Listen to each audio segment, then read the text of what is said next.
If you get stuck in a bad debt cycle, you will go nowhere but down. No. Because it's bad for business. We've said it before, we'll say it again. Banks are a business. By saying yes to your wedding loan, they are trapping you in that bad debt cycle. And have the discipline to build it now. It absolutely drives me crazy. It creeps up on you, and there will always be the outcome. And the outcome is you will not be retiring until you get that state pension because you have not looked after your finances. I'm going to tell you a little story about bad debt. Oh no. Okay, I'm ready. So, Welcome to the Bungalow. I'm Nikki. And I'm Kim. What are we talking about today, Nikki? We're talking about all things good debt, bad debt. The difference, what they are, little examples just to let people know if they've never heard of it before. I think that it's something that should have been taught in schools but wasn't. I think you're probably right, yes, yeah. I mean, you think of the word debt and things like sort of red letters landing on your doormat and things like that sort of pop into your head. But actually, there is a way of using debt to become wealthy. Absolutely. I think you're right. I think that you hear the word debt and you immediately associate the word bad with it, like it's a bad thing. But I think as we're going to explore today, that's not necessarily true at all. Exactly. How long have you known that there is such a thing as good debt and bad debt? Not long enough, probably. Yeah, I think you're right. Yeah. Me too. Yeah. Same. You don't know what you don't know. That's true. But before we get on to good debt versus bad debt, Nikki Bruin, tell me what has been happening this week in the bungalow. We're turning a corner in some rooms, which is really, really good. As you can see, we've turned a room into a studio. It looks absolutely awesome. A couple of radiators have gone on because we are into the middle of winter now, so I need to sort of heat myself. But yes, quotes for the building work are coming in. It's exciting, really, really exciting. But enough about my bungalow. What's happening with you? Well, this week I am just tying up the ends on my latest TV series, which is exciting. It should be on air by the time this is on air. And the unending task of deal sourcing, deal hunting continues. Deal sourcing. Can you just give me a one-liner as to what that is? Hunting out for those deals. I'm rooting round like a dog in a French field hunting for truffles. That's a really shit analogy. The French field! Well, that's where you get truffles. It's in France. Don't not get truffles here. You get truffles here. Can you get English truffles? Yeah. We digress. Anyway, so I'm rooting around in all corners of all sorts of places to find my next property deals. There's a couple juicy ones are coming my way. Oh, amazing. That's exciting. It's super, super exciting. Yeah. Right, back on topic, please. Okay. Good debt versus bad debt. What do we mean? Tell me first, what do we mean good debt versus bad debt? What is bad debt? That car on finance. Does it need to be a new car? You're driving a new car off the lot that is what? I mean, maybe 30 grand now. A car that was sort of 20 grand 10 years ago is now 30 grand for the same car. You're driving it off there, 30 grand. They've made some amazing deal with you. They're still getting a hell of a lot of interest on that monthly payment.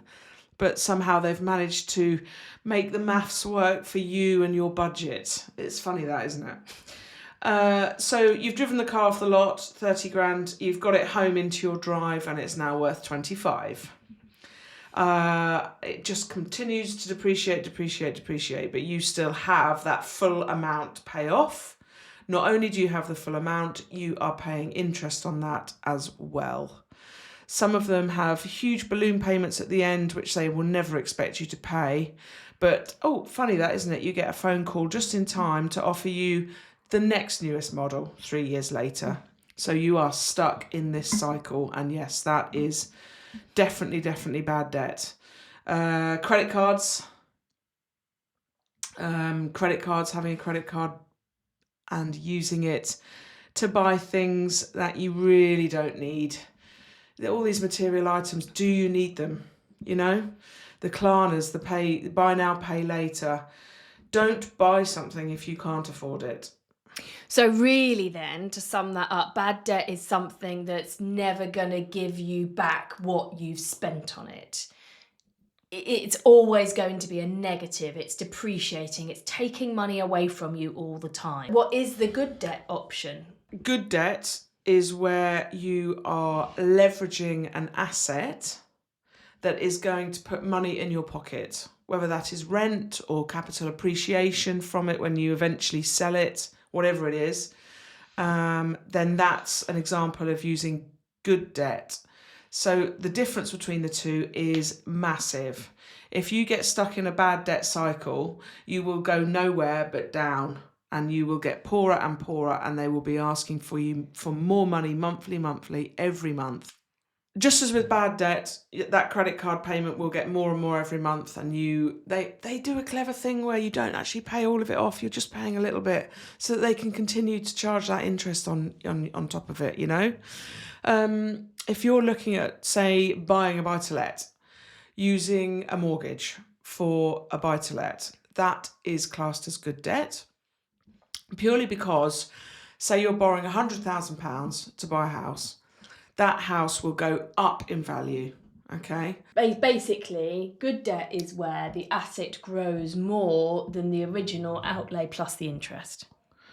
Yes, and it gives you something back. You need to use good debt to basically finance assets that are going to put money in your pocket or eventually grow with some capital appreciation, for instance.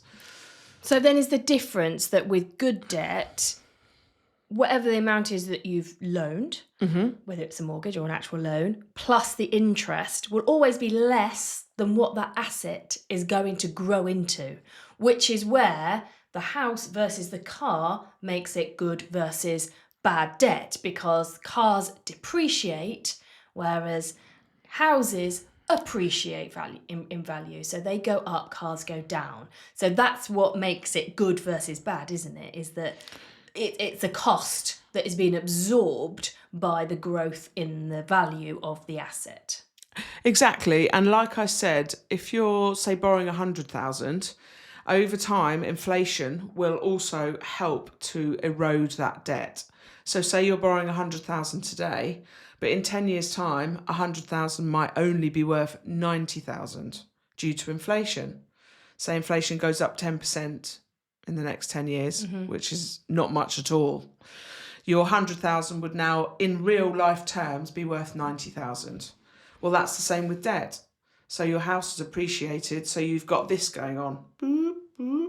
So you've started maybe 50% equity with your house, and then you've gone, right, you've borrowed, but the price of the house is coming up and the price of the debt is going down, always going down because of inflation.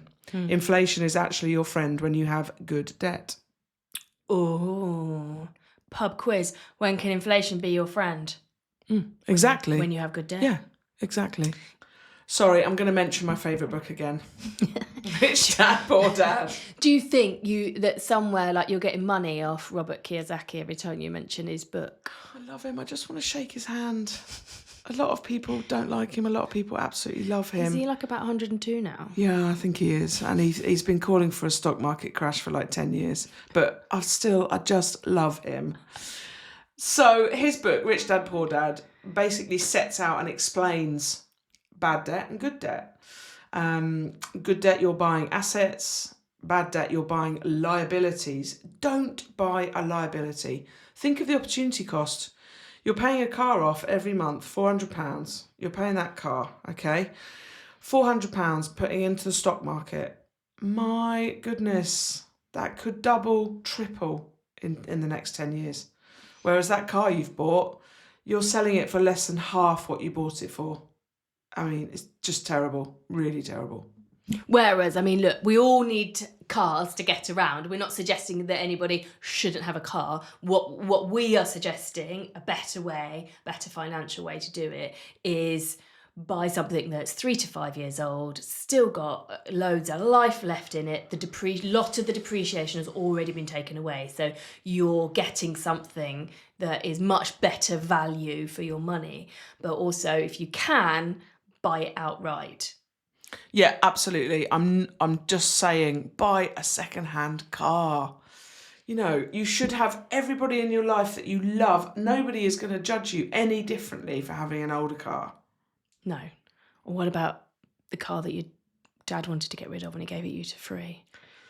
That is a really good financial move. I'm telling you, that is an absolutely amazing It's a financial terrible move. car to drive. It's terrible. I'm so grateful that my dad gave me my car when my Golf died. My Golf that I ran into the ground because it was so old. But I can't. My Golf was only £5,000. I bought that outright, and that lasted me for 10 years. Exactly. Think of the payments that you've saved and that you've invested, that you could invest using good debt. Yeah, and then that died, and then my mum really wanted to get rid of this second-hand BMW that my dad had that he didn't want, so she gave it to me. So that's what I drive now, is this quite old BMW. But I know it's a good thing to do, and there's I see all these people driving around in all these Range Rovers and Land Rovers, and I'm like, oh my God, I'm so unsuccessful, and I haven't got this, and I haven't got that. But actually, do you know what? It would make me have a little weep seeing that £500 a month go out my bank account just for the pleasure of driving that car, when it does exactly what my car does, which is take me from A and take me to B. That is exactly it. And I'm just such a big advocate of real wealth does not show itself. Yeah. It's stealthy, it's quiet, it's private.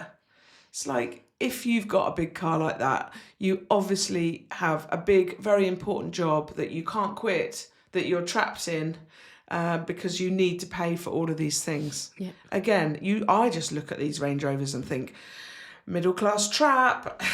How long are you going to be paying for these cars? And do you realise the opportunity cost of this?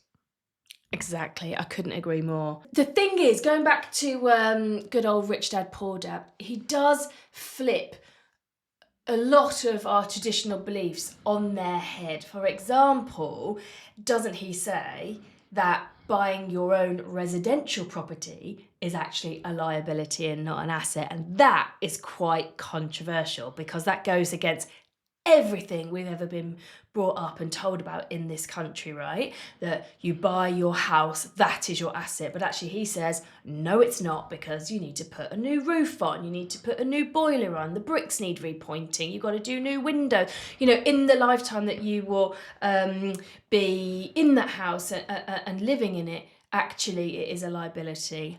Thoughts, please, Bruin?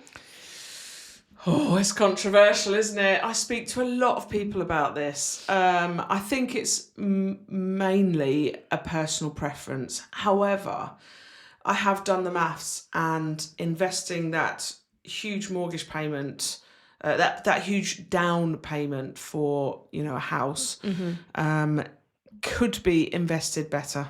You're absolutely right. And there's a lot of very, very wealthy people who do rent their houses and take that deposit and go and invest it in something that is going to give you a much higher return. Don't be left with this huge house that is literally sucking the life out of you, and that you're having to go to work for an extra 10 years to pay for. Why would you do that? You need to try and... So I read Rich Dad Poor Dad, and the first thing I did was tarted up my spare room and put it straight on Airbnb. Because I Googled, I was like, no, this can't be. I don't want, a liability. I don't want to be living in a liability. So I Airbnb'd my spare room, and then that paid for my mortgage.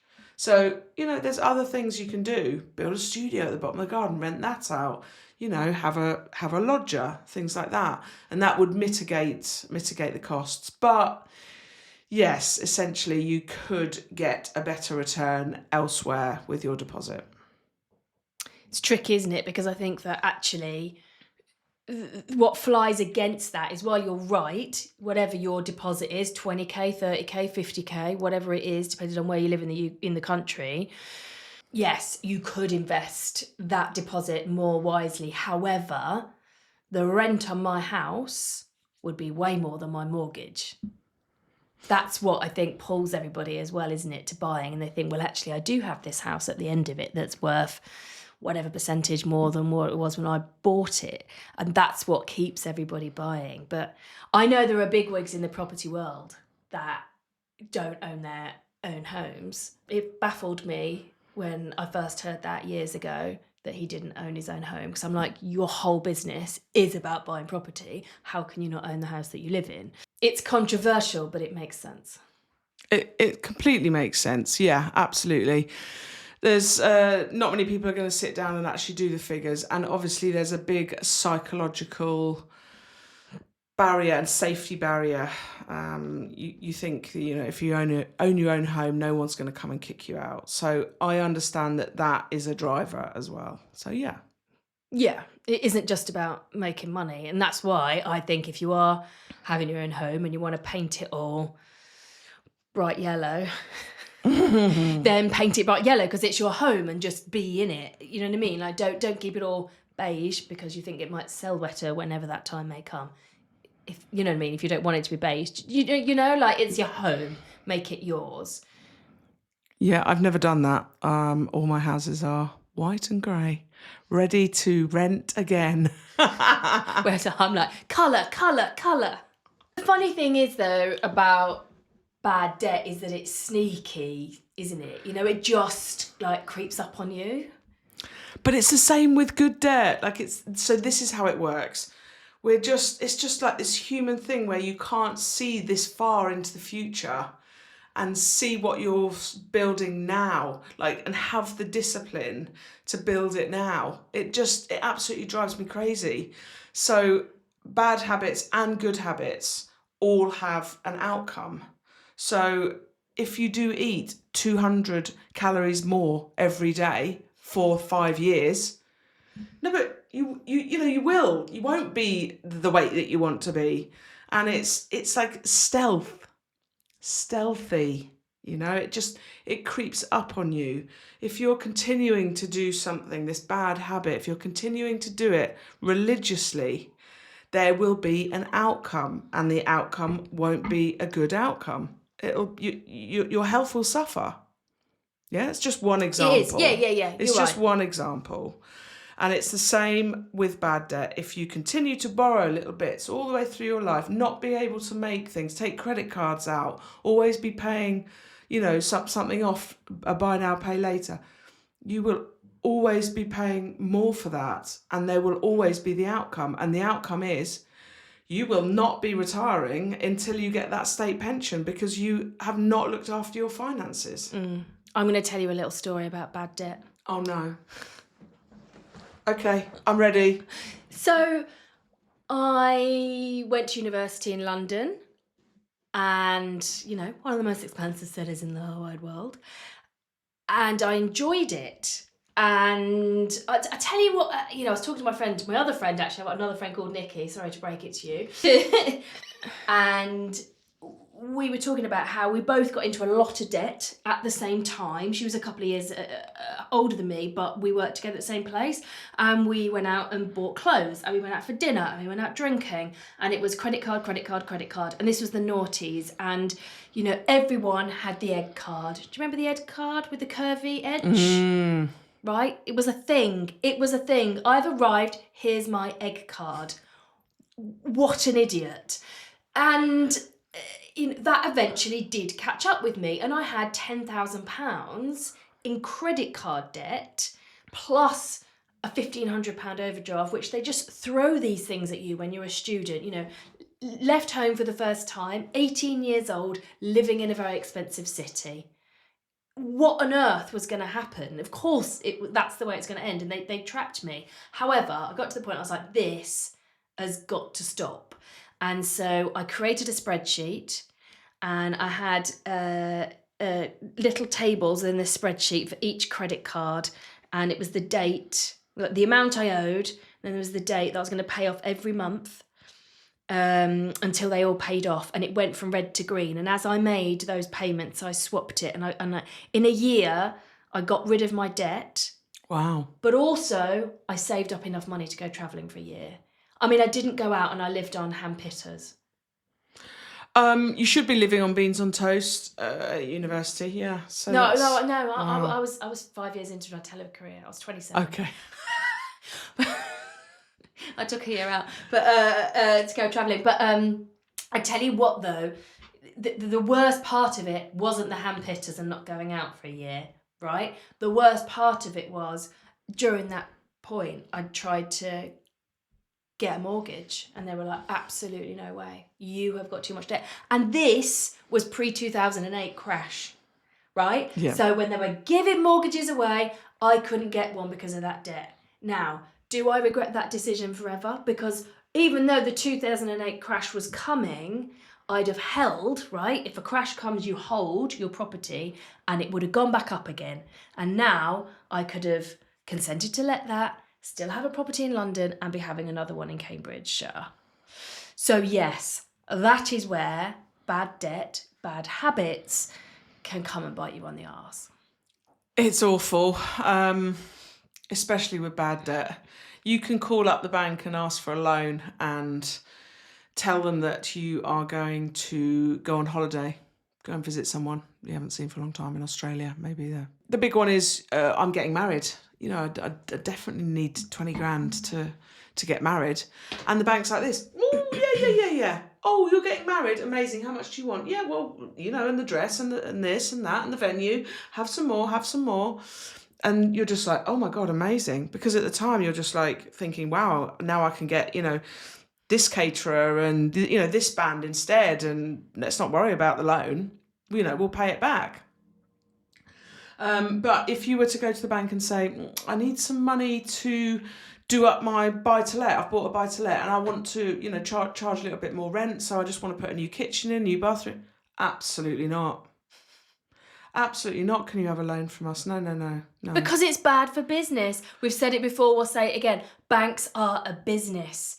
By saying yes to your wedding loan, they are trapping you in that bad debt cycle. By saying no to the loan for your buy-to-let, they're enabling good debt. Yeah, I know. And that doesn't help them. That is bad for them. It doesn't help them because I'm like, and you know, I've got a clear path to pay back this loan. I'm going to refinance the house and then use that money to pay the loan back straight away. And I should only need it for like sort of 6 months and, you know, we'll be set. No, absolutely not. But I can borrow twice as much, 20 grand, to get married and not show you any proof of the fact that, you know, whether I can pay it back and how long it's going to take me to pay it back. It's unbelievable. That's where the system really is rigged against us, isn't it? They're just, I mean, they're very, very greedy. You know, people still think now, oh, I need this to qualify for a loan, I need that to qualify for a loan. Do you know what?